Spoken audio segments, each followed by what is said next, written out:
संगत जी, जय गुरु जी, शुक्राना गुरु जी, अनंतम अनंतम शुक्राना गुरु जी। गुरु जी के चरणों में कोटि कोटि प्रणाम और सभी संगत जी को जय गुरु जी। इस चैनल पर आप गुरु जी के प्यारे और आशीर्वाद भरे सत्संग सुनेंगे।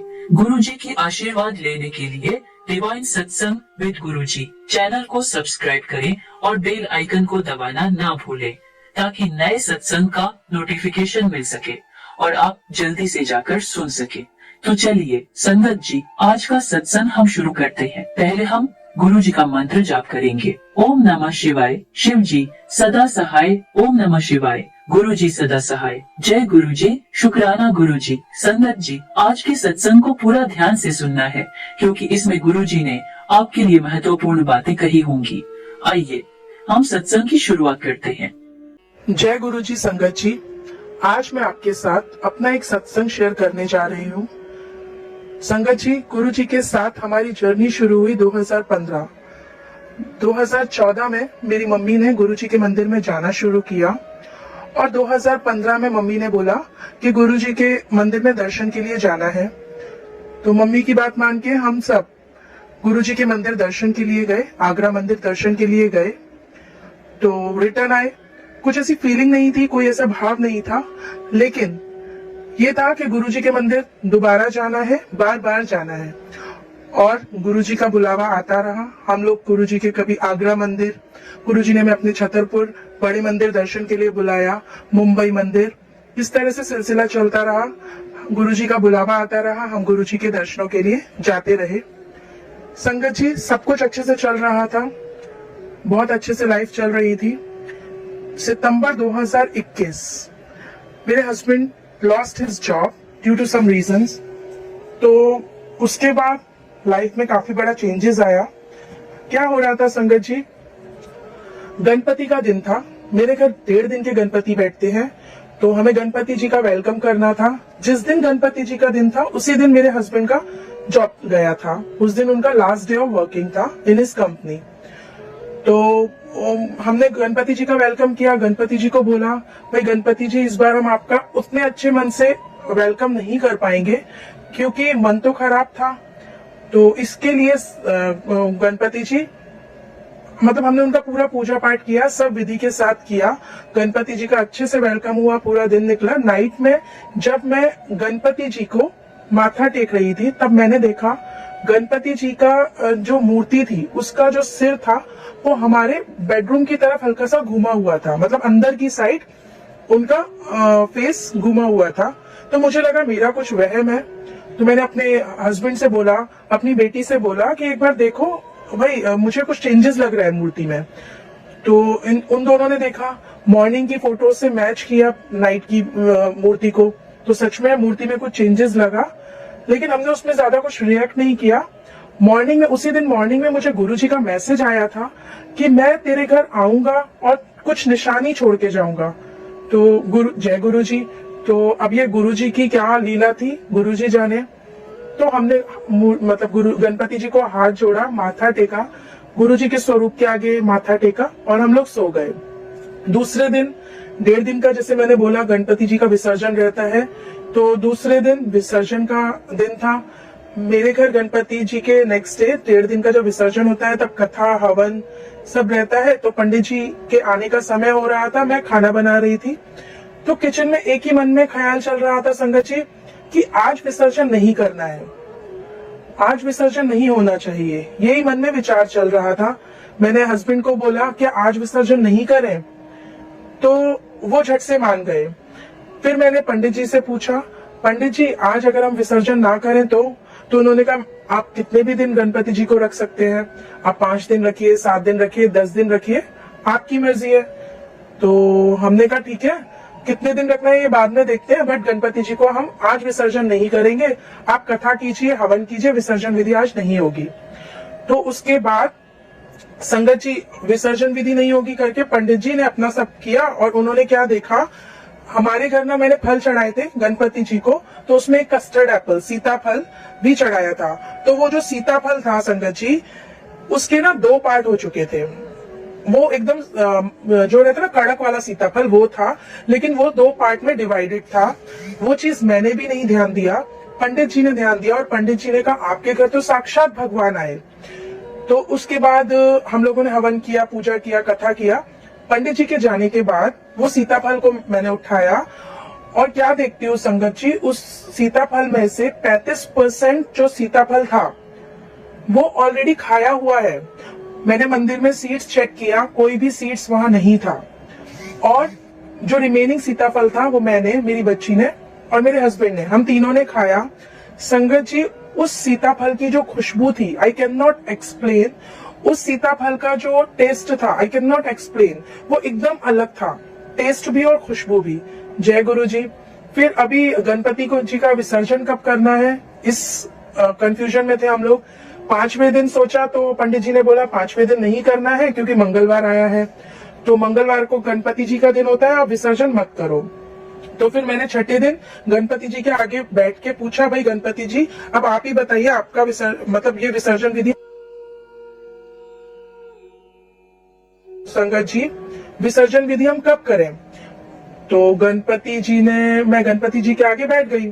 तो उसी समय जो अखंड ज्योत जल रही थी वो शांत हुई और जो गणपति जी की मूर्ति थी वो सेम इमेज, सेम मूर्ति का जो इमेज है वो गुरु जी के चरणों में मुझे दिखने लगा। फिर मैंने हस्बैंड और बच्ची को बोला तो उन्होंने कहा साक्षात जो मूर्ति है वो गणपति जी के चरणों में दिख रही है। मतलब उन्होंने हमें इशारा दे दिया कि मैं तो यहाँ विराजमान हूँ, तो तुम चाहो तो अब कल विसर्जन कर सकते हो। तो संगत जी हमने 7वें दिन का विसर्जन किया। 7वें दिन गणपति जी का विसर्जन होने के बाद अभी हमारी मुश्किलें बढ़ रही थी। बहुत ब्लेस्ड फील हो रहा था कि गुरुजी साक्षात गणपति जी को लेके हमारे घर आए। बट मुसीबत भरने वाली थी क्योंकि इनका जॉब जा चुका था। और संगत जी ऐसा हो रहा था, मेरा जो प्रोफेशन है उसमें मुझे मन नहीं लग रहा था। जैसे ना कोई चीज थी ऐसी जो हमें ना काम करने से रोक रही थी, जैसे ही लॉस्ट हिज जॉब, और मैं भी ना अपने काम में ध्यान नहीं दे पा रही थी। मतलब जिस पैशन से, जिस तरीके से मैं काम करती थी, मेरा काम में मन नहीं लग रहा था। ऐसा लग रहा था मैं काम से दूर हो रही हूँ, कुछ गलत हो रहा था बट समझ नहीं आ रहा था। महीने बीतते जा रहे थे, महीने बीतते जा रहे थे। मेरा जॉब, मतलब मेरा प्रोफेशन में काम कम होता जा रहा था और मेरे हस्बैंड को जॉब नहीं मिल रहा था। तो हमने कुछ ऐसे डिसीजन लिए कि उसमें हमारी जो सब सेविंग्स खत्म हो गई। हम लोग इनके ना गांव चले गए डिसीजन लेने से पहले, तभी हमारे पास सेविंग्स थे, लेकिन हम इनके गांव चले गए। उस बीच मेरी सिस्टर की मैरिज आई, उसके बाद हम लोग गांव चले गए मेरे हस्बैंड के। तो उनका नेटिव प्लेस फरीदाबाद है। तो जैसे ही हम फरीदाबाद में कदम रखते हैं ना संगत जी, तो मुझे गुरुजी का एक मैसेज आता है जो ना कभी उससे पहले आया ना उसके बाद आया। जैसे ही फरीदाबाद एंटर होते हैं मैसेज आता है, अब तुझे सबकी सच्चाई दिखानी है। मैं उस टाइम इस मैसेज का मतलब नहीं समझी संगत जी। मैंने सोचा क्या है इसका मतलब, गुरुजी जाने। और सॉरी संगत जी, और मैंने छोड़ दिया वो मैसेज, भूल गई। जैसे ही हम इनके घर पहुंचे, इनके माँ बाप का जो, इनके मम्मी पापा का जो हमारे साथ बर्ताव था ना संगत जी, 10 साल से मैंने कभी ऐसा बर्ताव उनका नहीं देखा। अब हमारे पास पैसा खत्म होने लगा था और उनका बर्ताव दिन पर दिन चेंज हो रहा था। वो इस तरीके से हमारे साथ बिहेव कर रहे थे जैसे कि वो हमारे पराये हैं। उन्होंने, हम 4 महीने उनके साथ नहीं थे, हम किराए के घर पे रहे थे, लेकिन 4 महीने जब तक हम फरीदाबाद में थे, इनके मम्मी पापा, इनके भाई बहन, भाई भाभी ने दोनों, मतलब उन लोगों का बर्ताव इस तरीके से था शायद ही कोई पराया करे, कि कहीं हमसे पैसा ना मांग ले। हर कदम पे मेरे हस्बैंड को उन्होंने रुलाया, हर कदम पे मेरे हस्बैंड को रुलाया। मतलब गुरु, जहां मेरे मम्मी पापा, मेरी फैमिली हमारे सपोर्ट में हर कदम पे खड़ी थी, हर तरीके से, वहां इनके मम्मी पापा, इनकी फैमिली सिर्फ हमें रुला रही थी। तो संगत जी, मतलब मेरा कहने का मतलब यह है कि गुरुजी हमें हर चीज दिखाते हैं कि माँ बाप भी इस तरीके से हो सकते हैं। मतलब मैं तो कभी ड्रीम में, हम लोग सोच ही नहीं सकते थे कि माँ बाप, क्योंकि हमें जो था, जो सिखाया गया कि माँ बाप इट्स इक्वल टू गॉड, तो वही सब माइंड में चल रहा था। लेकिन आज तक भी मुझे बिलीव नहीं होता, इवन ये भी आज तक बिलीव नहीं कर पाते कि उनके माँ बाप ने इस तरीके से उनके साथ बिहेव किया। बट ठीक है, गुरुजी ने हमें सबकी सच्चाई दिखाई। जय गुरुजी। और ये सब होने के बाद संगत जी, जब हमने डिसाइड किया हमें मुंबई रिटर्न जाना है, तो गुरुजी का मैसेज आता है जिस दिन निकलना था उससे पहले, 1-2 दिन पहले, कि अब तुझे सब दिखा दिया, अब समझ जा। तो ये सब क्या कनेक्शन था, मतलब ये सब कहीं ना कहीं कनेक्ट हो रही थी चीजें। जिस दिन निकलना है उसी दिन मैसेज आता है, अब तुझे सब दिखा दिया, अब समझ जाओ। जय गुरु जी। फिर संगत जी हम मुंबई आ गए। तब तक गुरुजी पे विश्वास अटूट था, बड़े मंदिर जा रहे थे, लंगर प्रसाद कंटिन्यूस खा रहे थे। हम रिटर्न आ गए अपना मुंबई में। आने के बाद संगत जी हमें ना एक स्कैम में फंस के हमारे जो रिमेनिंग पैसे थे ना वो भी निकल गए। फिर गुरुजी के ऊपर विश्वास मतलब टूटने लगा, क्योंकि तब तक मम्मी क्या बोल रही थी, हम आई डू बिलीव इन कुंडलीज, तो हमारी कुंडली में ऐसा कुछ नजर ही नहीं आ रहा था जो हमारे साथ हो रहा था। तो मम्मी कह रही थी शायद गुरुजी ना कुछ कर्म काटते हैं, इसके लिए तुम्हारे साथ ऐसा हो रहा है, तुम्हारे कोई कर्म गुरुजी काट रहे हैं। तो मैंने सोचा ठीक है, अगर कुंडली में ऐसा नहीं लिखा है तो गुरुजी कोई कर्म काट रहे होंगे, तो ठीक है। फिर भी हम शुक्राना करते रहे, जय गुरुजी करते रहे और चलते रहे। मंदिर, गुरुजी के बड़े मंदिर रूटीन से जा रहे थे, सब चल रहा था। लेकिन जब मुंबई रिटर्न आए तो हम एक स्कैम में फंसे और हमारा वो जो रिमेनिंग पैसा था वो भी खत्म हो गया। लेकिन जब से हमारा ये प्रॉब्लम शुरू हुआ था, हमें ये फील होता था कि हमारे माइंड को किसी ने ब्लॉक कर रखा है। तो संगत जी ये सब में ना हम बहुत बुरी तरह टूट गए। गुरुजी के साथ बहुत बुरी तरह से मैंने झगड़ा भी किया, बहुत झगड़ा हुआ। गुरुजी के ऊपर से विश्वास पूरी तरह से टूट गया, डगमगाया नहीं, टूट गया। लेकिन उम्मीद थी कि कभी तो गुरुजी कुछ तो आंसर देंगे। विश्वास टूटा था लेकिन उम्मीद थी। तो एक दिन क्या होता है संगत जी, एक कहते हैं ना जब सारे रास्ते बंद होते हैं तो भगवान किसी रूप में आते हैं। तो एक फरिश्ता हमारी लाइफ में आया और उसने हमें कहा कि आपके साथ कुछ गलत हुआ है, आप इस नंबर पे फोन कीजिए। अब वो अंधेरे में जो भी कोई आके कुछ बोलेगा तो वो एक उजाला लगता है। तो हमने उस नंबर पे कॉल किया तो उन्होंने हमें बताया कि आपके साथ किसी ने कुछ किया हुआ है। तो हमने कहा कुछ किया हुआ है मतलब, क्योंकि इससे पहले ना ये सब चीजों पे विश्वास नहीं था, कभी ये देखा नहीं था, कभी ये सुना नहीं था कि ब्लैक मैजिक होता है या कुछ गलत करनी होती है। लेकिन जब अपने ऊपर हुआ तो हमें लगा कि होता होगा और हमारे पास इस चीज को बिलीव करने के अलावा कोई रास्ता नहीं था। तो ठीक है, लेकिन उनसे बात करने के कुछ ही दिनों में मेरे हस्बैंड को जॉब लगा। तो और गुरुजी के ऊपर विश्वास टूटा। मैंने कहा गुरुजी हम तो आपका लंगर प्रसाद करते हैं, लंगर प्रसाद में तो बहुत शक्ति होती है, आपने अगर मतलब किसी इंसान के जरिए कराने तो आप में, और आप तो फिर भगवान कैसे। तो संगत जी कुछ ही दिनों के अंदर वो महापुरुष, वो इंसान जिसने हमारे लिए, जिनसे बात करने के कुछ दिन में मेरे हस्बैंड का जॉब लग गया, वो हमारे घर साक्षात आ गए। पहले दिन जब वो आए, वो बैठे आके सोफे पे। उस दिन सुबह मेरे पास मैसेज आता है गुरुजी का, तेरे घर आवांगा और सोफे पे आके बैठूंगा। तो वो आए और आके सोफे पे बैठे और गुरुजी का स्वरूप, बड़ा स्वरूप मेरे ड्राइंग रूम में लगा था, उसको देख के बोले ये तो बहुत लोभी है। तो मैंने कहा ये लोभी नहीं है, ये तो हमारा विश्वास उन पे टूट चुका है, लेकिन ये लोभी नहीं है, ये तो प्यार के भूखे हैं, ये तो इनके तो मंदिर में चढ़ावा तक नहीं चढ़ता, ये तो गुलाब के फूल स्वीकार करते हैं, ये लोभी नहीं है। हाँ मेरा विश्वास टूट चुका है बट लोभी नहीं है। 2 दिन तक संगत जी वो हमारे घर 8 से 10 दिन रुके। 2 दिन तक वो कुछ नहीं बोले, कुछ भी नहीं बोले। और तीसरे दिन मैं उनको ऑब्जर्व कर रही थी। वो और डे तो फुल डे तो हमारे साथ बातें करते थे और नाइट में वो पूरी रात ध्यान में बैठते थे।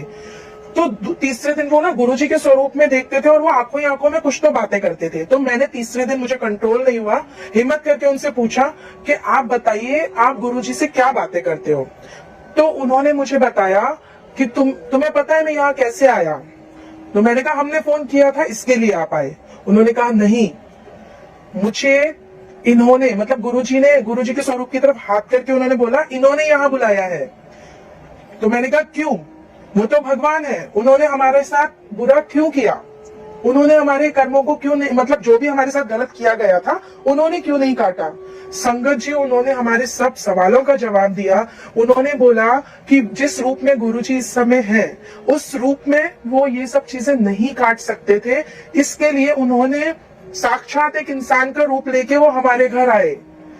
उनका कहना था कि वो जो महापुरुष थे कि उन्होंने इस रूप में मुझे भेजा है तुम्हारे जो कष्ट है, जो तुम्हारे ऊपर किसी ने जो किया है उसको काटने के लिए।